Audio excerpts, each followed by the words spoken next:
Assalamualaikum warahmatullahi wabarakatuh. Anak kelas 4. Pada kesempatan kali ini Ustadz akan melanjutkan materi yang kemarin, yaitu terkait dengan manfaat tumbuhan, ya. Di mana salah satu manfaat tumbuhan yang bisa kita nikmati hingga sekarang, yaitu di mana tumbuhan mengubah karbon dioksida menjadi oksigen sehingga kita bisa bernapas dengan baik, ya. Di sini ada suatu permainan namanya bola zigzag, ya. Bola zigzag ini ada suatu permainan yang melatih ketangkasan kita, ya. Jadi di sini ada aturan permainan dalam permainan bola zigzag. Ustadz bacakan. Yang pertama, kelas dibagi menjadi dua kelompok, kelompok A dan B. Setiap kelompok berbaris menghadap ke depan dan berhitung 1 sampai 4 dan seterusnya. Kelompok A dan B saling berhadapan. Perhatikan siapa anggota kelompok di depanmu yang memiliki angka 1, 2, 3, dan seterusnya. Mereka adalah timmu. Perhatikan gambar, ya. Anggota nomor 1 melempar bola ke anggota di hadapannya yang memiliki nomor 2. Nomor 2 harus menangkapnya dan melemparkannya ke anggota nomor 3 yang ada di hadapannya. Perhatikan gambar. Jadi semacam ini, ya. Nah, ini gambarnya, ya. Jadi ini pemainnya semacam ini. Jadi nanti bolanya dilempar secara zigzag, ya, jadi semacam ini, ya. Nah, jadi ini adalah permainan bola zigzag, ya. Jadi ini melempar sampai nanti tidak ada yang jatuh, ya. Nah, ini nanti siapa yang paling cepat. Jadi ini ada dua kelompok, nanti dua-duanya megang bola, ya. Satu melempar kedua, satu yang ini. Jadi nanti siapa yang bisa duluan sampai sini itu pemenangnya. Oke. Jadi ini nanti kalian bisa praktekkan kegiatan ini, ya. Selanjutnya tentang bagian tumbuhan. Bagian tumbuhan itu ada beberapa bagian tumbuhan yang utama, ya. Bagian tumbuhan yang utama itu terdiri dari batang, ya, daun sama akar, ya. Bagian tumbuhan yang utama ada 3 itu, ya. Tapi untuk bagian tambahan lainnya itu ada bunga, ada buah, ya. Dan satunya itu ada biji, itu termasuk bagian tambahan, ya. Akar fungsinya untuk menyerap sari-sari makanan, sari-sari atau pupuknya atau zat-zat yang dibutuhkan untuk tumbuh pada tanaman, ya. Jadi akar ini sangat berfungsi atau sangat banyak sekali fungsinya bagi tanaman. Yang pertama untuk mengokohkan tumbuhan, ya. Yang kedua misalnya untuk menyerap sari-sari untuk zat darah, ya, itu sangat dibutuhkan oleh tumbuhan untuk tumbuh. Maka tumbuhan itu membutuhkan akar. Yang kedua adalah bagian batang. Ya, bagian batang itu berfungsi untuk mengedarkan mineral dan air yang diserap oleh akar serta zat makanan hasil fotosintesis ke seluruh bagian tubuh tumbuhan. Jadi gini, batang itu fungsinya yang pertama, ketika akar sudah menyerap zat hara, maka nanti disalurkan ke daun. Menyalurkannya melalui batang. Begitu juga di daun. Ketika daun sudah melakukan fotosintesis, ya, maka hasilnya akan disebarkan ke seluruh bagian tumbuhan, ya, juga termasuk ke akar, dan itu yang menyebarkan itu bagian batang, ya. Yang ketiga bagian daun. Bagian daun itu adalah bagian yang berfungsi untuk melakukan fotosintesis, di mana fotosintesis ini berguna untuk menghasilkan glukosa atau zat gula yang diperlukan untuk tumbuhan untuk dapat tumbuh dengan baik, ya. Jadi ini daun fungsinya untuk tempat terjadinya fotosintesis karena di situ terdapat namanya klorofil, ya. Selanjutnya bunga. Bunga adalah alat perkembangbiakan pada tumbuhan, di mana bunga ini, ya, berfungsi sebagai alat perkembangbiakan secara generatif, ya. Jadi bunga itu ada dua bagian utama biasanya. Yang pertama ada bagian putik dan benang sari, di mana putik itu alat perkembangbiakan betina dan benang sari itu alat perkembangbiakan jantan, ya. Selanjutnya itu ada bagian buah. Jadi setelah bunga maka nanti akan menghasilkan buah, di mana buah ini itu di dalamnya mengandung biji. Biji itu merupakan alat atau bagian dari bunga yang nantinya bisa menjadi individu baru ketika ditanam, ya. Jadi itu adalah buah. Jadi urutannya dari bunga, bunganya nanti terjadi proses pembuahan, maka akan menghasilkan buah. Di dalam buah itu terdapat biji. Nah, biji ini sebagai calon individu baru, ya, yang nantinya bisa kita tanam sehingga kita bisa menghasilkan tanaman baru, ya.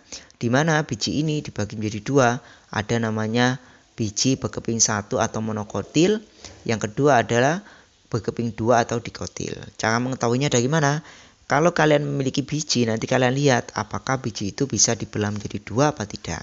Kalau tidak bisa dibelah menjadi 2, maka termasuk tanaman monokotil. Kalau bisa dibelah menjadi 2, maka termasuk tanaman dikotil. Contohnya adalah tanaman kacang. Kacang itu kita bisa membaginya menjadi 2 bagian, maka termasuk tanaman dikotil ya. Lalu ada tanaman namanya salak. Biji salak apakah bisa dibelah? Tidak bisa ya, maka biji salak termasuk tanaman monokotil ya. Jadi diingat, kalau bijinya bisa dibuka atau dibelah menjadi 2, itu termasuk dikotil. Kalau tidak bisa, maka termasuk monokotil ya. Selanjutnya adalah hak dan manfaat. Hak dan manfaat dari tumbuhan. Tentunya karena tumbuhan sangat bermanfaat bagi manusia, contohnya menghasilkan oksigen, bisa kita konsumsi ya, maka kita juga punya tanggung jawab terhadap mereka, di mana salah satunya yaitu merawat tumbuhan itu.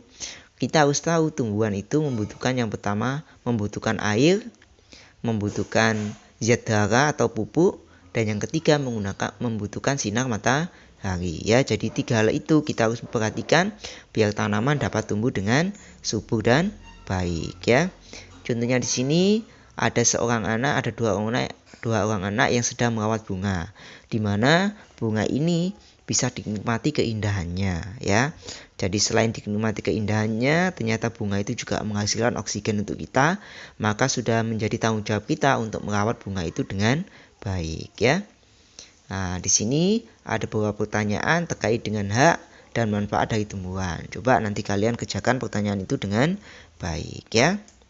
Selanjutnya di sini ada cara menanam tumbuhan ya.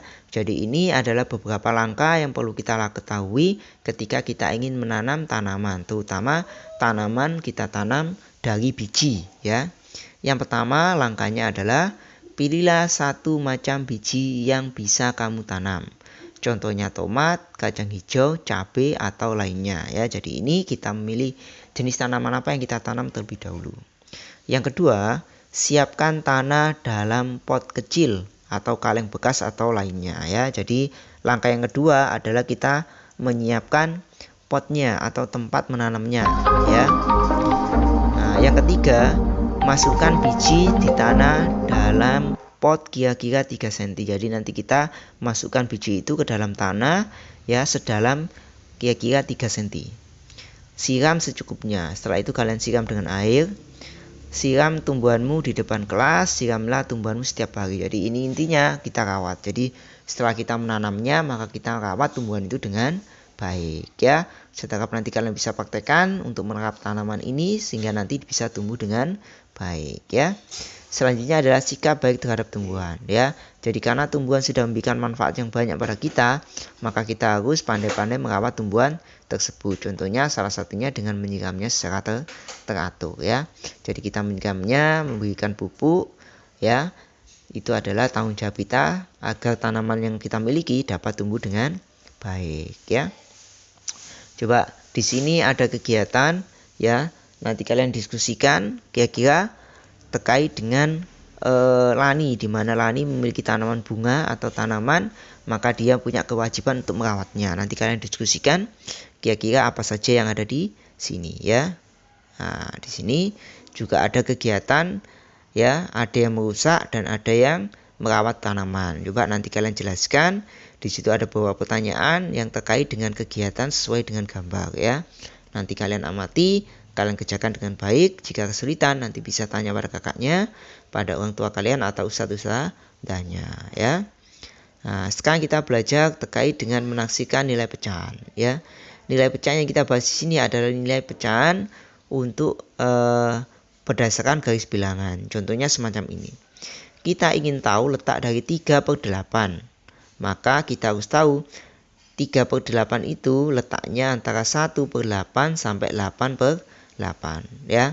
Jadi nanti kita tahu 3/8 letaknya di mana, yaitu di sini, cenderung ke 1/8. Jadi kalau kita taksirkan ya, jadi semacam ini. Jadi pecahan 1/2 atau setengah, pecahan 1/2 itu artinya 4/8 ya. Jadi pecahan 3/8 mendekati berapa? Mendekati 1/8 8 ya, karena lebih dekat ke sini maka dia lebih dekat ke 1/8. Oke. Selanjutnya di sini ada 1/10 ya. Jadi ini jika pemilihan terlebih dahulu maka kita ingin tahu 1/10 di mana. Maka langkahnya adalah 0 sampai 1. 1/10 letaknya di mana? Maka ini kita bagi menjadi 10 bagian ya. Setelah itu nanti kita tahu bahwa 1/10 itu letaknya di mana, yaitu di sini ya. Nah, mendekati berapa nanti? Mendekati angka di sini 0 ya. Jadi itu 1/10 mendekati angka 0. Oke. Jadi 1/2 itu sama dengan 5/10 ya. Dimana 1/10 itu lebih dekat ke 0-nya ya. Selanjutnya yang ketiga itu ada ini sama ya. Yang ini 14/10.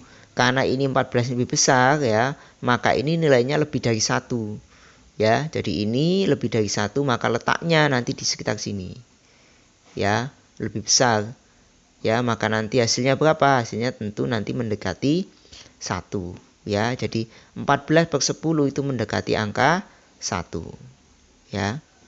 Jadi semacam itu. Jadi ini kalau 1/2 ini beda ya dengan ini ya. Kayaknya ada kesalahan di sini. Jadi 1/2 ini harusnya kalau ini 16 ya, maka ini adalah 8. Jadi 8/16. Tapi sebenarnya kalau ini 10 maka ini harusnya 10 ya. Maka ini nanti 5/10. Jadi 5/10. Nanti yang 1 itu 10/10. Maka 14/10 itu letaknya di sebelah kanan ya. Maka ini lebih cenderung ke angka 1 ya. Jadi semacam itu. Nah ini pembilangan persen acuannya semacam apa. Jadi ini 0 sama ya 1/4 nilainya sama dengan 25%. 2/4 atau 1/2 itu nilainya sama dengan 0,5 atau 50% ya. Lalu 3/4 itu sama dengan 75%. 1 itu artinya 100% atau 1,0 ya. Jadi ini adalah nilai acuan dari persen atau pecahan persen ya. Jadi ini nanti 2/4 sama dengan 1/2 ya, jangan lupa. Oke, demikian pertemuan kali ini. Jangan lupa tadi tugasnya diselesaikan semuanya dengan baik ya. Jika kesulitan nanti bisa tanya pada ustadz-ustadzanya atau bisa tanya pada orang tua kalian. Ustadz akhiri. Wassalamualaikum warahmatullahi wabarakatuh.